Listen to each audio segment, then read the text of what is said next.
pakai tepung apa yang paling bagus untuk membuat nastar? Nah, kalau saya pribadi, saya lebih suka menggunakan tepung protein sedang. Karena menurut saya, nastar ini bukan seperti kue kering kebanyakan ya, yang bentuknya pipih, tipis, kalau dimakan itu crunchy, renyah, sangat renyah, dan sedikit kering ya. Nah, kalau nastar kan ada isiannya tebal gitu, jadi dia lebih cocok menggunakan tepung serbaguna. Jadi nanti hasilnya lebih lumer, lembut, tidak terlalu kering gitu loh. Karena kan nastar ini kalau dipanggang itu memang harus mengembang sedikit. Kalau nggak mengembang justru nanti hasilnya jadi terlalu padat. Mengembang dalam arti bukan kayak roti ya, mengalami sedikit perubahan size atau ukuran. Nah, kalau dia menggunakan tepung protein rendah, itu kan glutennya rendah dan biasanya proses mengembangnya itu agak sedikit perlahan gitu. Itu nanti akan menghasilkan kue nastar yang terlalu padat dan kering, menurut saya gitu loh. Jadi saya lebih merekomen penggunaan tepung serbaguna dalam pembuatan nastar.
Ini yang disangrai, ini yang tidak disangrai.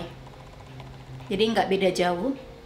Cuman yang disangrai biasanya warna nastarnya itu lebih gelap ya dibanding yang tidak disangrai.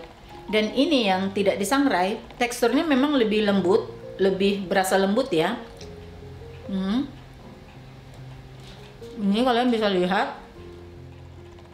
lembut dan lumer ya. Ini yang disangrai, lembut lumer, cuman renyahnya itu sedikit lebih berasa lagi gitu loh. Jadi memang keduanya itu mau disangrai atau tidak terlalu jauh beda, tapi kalau semakin diperhatikan memang lebih enak disangrai dulu gitu. Tapi kalau kalian mau tetap menggunakan tepung protein rendah, jangan disangrai lagi, nanti terlalu kering. Ya, ini enak banget.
keluhan yang paling sering terjadi adalah kenapa nastar retak. Nah, ini sebenarnya lumayan susah menjawabnya ya, karena pengalaman saya menghindari nastar untuk tidak retak itu susah dikontrol gitu. Kadang-kadang ada nastar yang sama sekali tidak retak. Itu satu loyang ya, dengan bahan yang sama, komposisi yang sama, suhu panggang yang sama, satu loyang. Itu bisa, sebagian ada yang retak, sebagian ada yang mulus, tidak retak. Terus retaknya ini nanti ada di bagian atas atau ada yang hanya di bagian bawah. Jadi kalau menurut saya ini retak bukan karena seperti banyak informasi yang bilang suhunya terlalu panas, enggak juga gitu. Saya udah coba mulai dari suhu rendah sampai suhu lumayan panas, itu retak aja, bisa menjadi retak gitu. Jadi ada yang bilang kalau adonannya kelembekan. Saya lebih prepare kalau itu disebabkan karena isian nastarnya. Jadi kalau selainya itu kebanyakan di dalam, itu memang bisa retak. Karena apa? Pada saat dipanggang, nastar ini cenderung mengembangkan. Nah, pada saat mengembang itu memang nggak bisa dikontrol, dia tidak retak. Karena ada isiannya. Dan isiannya ini dalam bentuk yang mengandung gula pula, ya kan? Gula kalau dalam kondisi panas, dia akan lebih lembab kan, lebih cair kan? Kita mau masak selai nanasnya itu seset apapun sampai kering pun, ketika dia panas, dia akan lumer lagi, namanya gula, ya kan? Jadi, kenapa bisa retak? Karena pada saat kita memulen, kita memutar seperti ini, itu kan kita nggak bisa kontrol, yang bagian sini lebih tipis, yang bagian sini lebih tebal, kan nggak bisa. Jadi kemungkinan yang bikin retak, permukaan nastarnya itu lebih tipis. Makanya kadang ada yang di bagian atas yang retak, atau ada yang di bagian bawahnya. Kadang pada saat kita membulatkan, bisa aja posisi nastarnya itu, posisi selainya itu ada yang lebih condong ke kanan atau lebih condong ke atas. Nah, kayak gitu. Jadi itu yang nggak bisa dikontrol. Kalau kata saya, masalah retak ini bukan masalah yang faktor kegagalan utama ya. Jadi kalau retak bukan berarti nastarnya gagal kalau menurut saya. Nah, satu tips dari saya ya, untuk memperkecil agar tidak terlihat terlalu banyak retak, biasanya itu saya panggang sampai benar-benar full mekarnya. Jadi nastarnya itu saya bukan biarkan hanya sebentar di oven untuk pemanggangan pertama ya. Saya panggang sampai benar-benar maksimal mengembang nastarnya. Jadi nanti ketika diolesin telur, kuning telur, untuk pemanggangan yang kedua, si nastar nggak mengalami pengembangan lagi gitu. Jadi nanti ketika dia sudah maksimal mengembang, kita keluarkan, baru kita olesi dengan kuning telur. Nah, nanti bagian retaknya itu kalau sudah dingin, itu biasanya akan merapat lagi. Dan kita olesi dengan kuning telur, itu akan tidak terlihat. Kayak gitu. Dan ketika kita mengolesi dengan kuning telur, satu tips lagi, jangan langsung dimasukkan atau dipanggang. Biarkan kurang lebih 15 hingga 20 menit, biar permukaan kuning telurnya kering dulu. Baru dipanggang. Biasanya itu tidak akan retak lagi. Itu pengalaman saya, ya. Semoga bisa membantu. Jadi, masalah retak ini nggak usah diambil pusing, yang penting nastarnya enak dimakan. Kayak ini ya. Ini saya kasih tunjuk.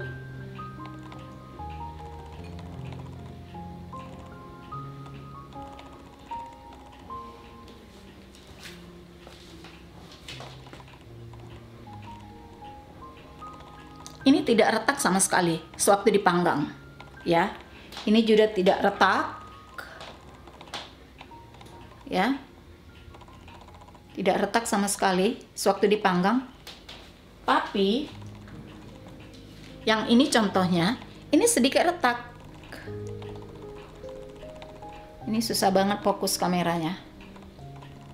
Nah, ini sedikit agak retak di dalam, tapi nggak kelihatan kan? Kalian nggak lihat kan?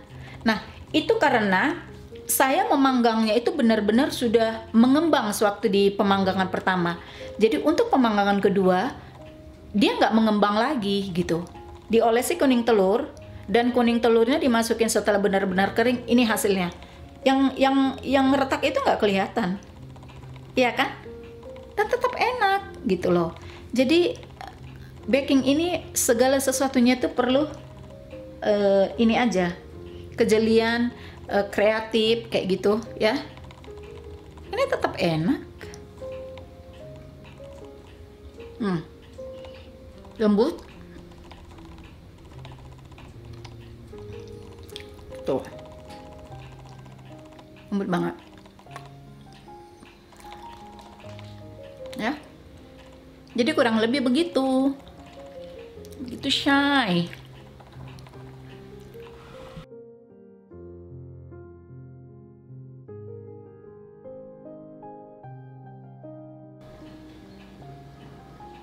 Nah, kalau untuk oven ya bagusnya pakai api apa untuk nastar. Nah, itu tergantung jenis oven kita gitu loh. Jadi kalau menurut saya khusus untuk nastar itu memang sangat penting kita mengenali jenis ovennya. Karena apa? Karena kan nastar itu juga cenderung cepat retak ya. Karena dia kan jenis kue kering yang akan mengalami pengembangan gitu. Karena butter dan mengandung telur juga. Jadi oven kita itu harus kita kenali cara kerjanya. Jadi kalau misalnya di video saya pakai sistem pemanggangannya yang seperti saya kasih lihat di video, belum tentu di oven kalian kayak gitu. Jadi kalian yang harus mengenali suhu panggang dan cara kerja oven kalian. Nah, posisinya mau di rak atas boleh, mau di rak bawah boleh, mau di tengah-tengah boleh, tergantung jenis ovennya. Nah, kalau saya kebetulan jenis ovennya yang agak tinggi. Jadi, saya gunakan yang di bagian tengah, hanya di bagian tengah saja. Nah, kalau misalnya kalian jenis ovennya yang rendah, kecil seperti oven listrik ya. Nah, kalian cukup menggunakan api bawah gitu. Karena kan jarak antara bawah dan atasnya itu kan nggak terlalu jauh. Nah, kalau kalian ingin misalnya bagian atasnya sedikit lebih golden brown, agar lebih kelihatan lebih gelap, mungkin kalian bisa mainkan api atas sebentar saja, sekitar 2 menit atau 3 menit, langsung matikan. Tapi secara keseluruhan gunakan api bawah, itu kalau ovennya itu yang kecil ya. Nah, kalau oven tangkring, ya saya nggak tahu, nggak punya pengalaman gitu. Karena oven tangkring itu memang kan nggak ada bagian atasnya, api atas, hanya ada dari bawah aja kan. Jadi pintar-pintar kalian, kalau untuk matang, paling diletakkan di bagian mana. Kalau mau lebih gelap, ya dulu pengalaman saya sih pernah pakai oven tangkring waktu di tanah air, ditaruh arang di atasnya, kayak gitu. Jadi untuk pemanggangan di oven, itu kenali jenis oven masing-masing dan suhunya juga. Dan yang terpenting, ketika memanggang kue nastar, itu jangan sering ditinggal. Harus sering-sering ditongkrongin, terutama 5 menit sebelum dishwasher saya lagi bunyi. Tunggu sebentar biar nggak berisik.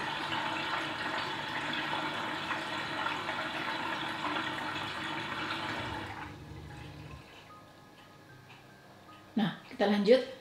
Nah, maksud saya di 5 menit sebelum dikeluarkan atau 5 menit sebelum nastar matang, itu kalian harus benar-benar di depan oven. Jadi nggak bisa, kalau misalnya di resep disebut panggang sekian menit, itu jangan pernah bulat-bulat mengikuti apa yang disebut di resep, termasuk resep saya, karena itu saya gunakan oven saya gitu loh. Jadi kalian hanya buat yang di resep itu sebagai gambaran, acuan. Tetap kalian harus perhatikan sering-sering ke dalam oven, kayak gitu. Ya, jadi kalau mau hasilnya bagus memang nggak bisa kayak raja dan ratu tinggal duduk manis, ikutin resep, terus nanti kalau nggak cocok resepnya salah, nggak boleh gitu. Saya juga semua yang saya share ini bukan yang nggak pakai pengorbanan, banyak bahan-bahan yang nggak usah saya ceritakan gitu loh. Jadi bagaimana hasilnya? Ya itu kan kalian hanya lihat hasil akhirnya kan. Jadi harus benar-benar kasih hati, kasih pikiran dan penglihatan juga. Jadi kalau menurut saya yang paling penting, kita juga harus punya feeling dan penglihatan gitu. Kalau sekiranya kita lihat sudah golden brown, ya keluarkan. Gitu aja. Oke? Nah, seperti ini misalnya ya. Kalian bisa bermain, misalnya kalian taruh di bagian bawah, ya, atau dibikin ke bagian atas, ya, atau ke bagian tengah. Itu tergantung besar oven kalian, ya.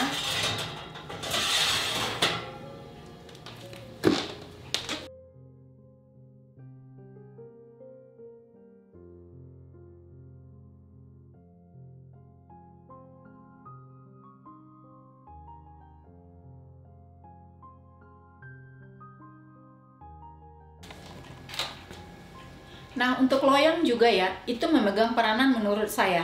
Karena bahan dan kualitas loyang juga menentukan berapa lama nantinya kue nastarnya akan matang gitu. Kalau bahan loyangnya berbahan aluminium tipis kayak begini, itu biasanya dia agak lama matangnya, bagian bawahnya agak lama untuk golden brown ya, kayak gitu. Tapi kalau pakai yang tebal dan kokoh kayak gini, dia lebih cepat golden brownnya. Jadi kalau kalian misalnya membaca di resep panggang sekian lama, sekian menit gitu, jangan bulat-bulat mengikutin itu gitu. Kalian harus kenali oven dan loyang kalian juga. Jadi caranya bagaimana? Cara yang paling ampuh itu ya harus melihat dengan mata dan feeling gitu loh. Jadi kalau dilihat ke oven, oh udah golden brown, tapi waktunya belum sampai seperti yang disebut di resep, nggak masalah gitu. Yang penting menurut kalian itu sudah golden brown. Tapi memang feelingnya itu harus benar ya. Jadi untuk baking itu memang butuh latihan gitu loh.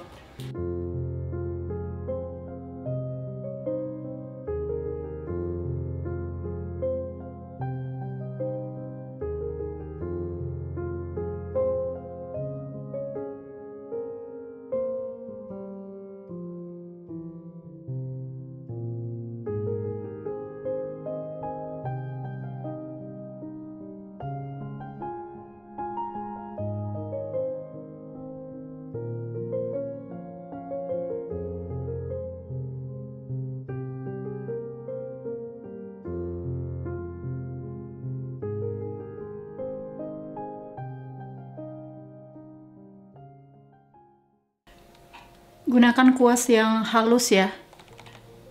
Sebelum digunakan agak dimegarin begini nih ujungnya.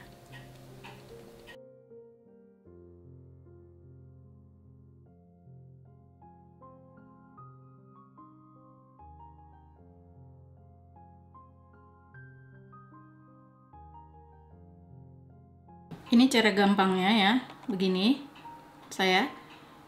Ketika kalian oles ke atas begini, langsung masuk ke pinggirnya. Gunakan bagian pinggirnya, jangan bagian ujung.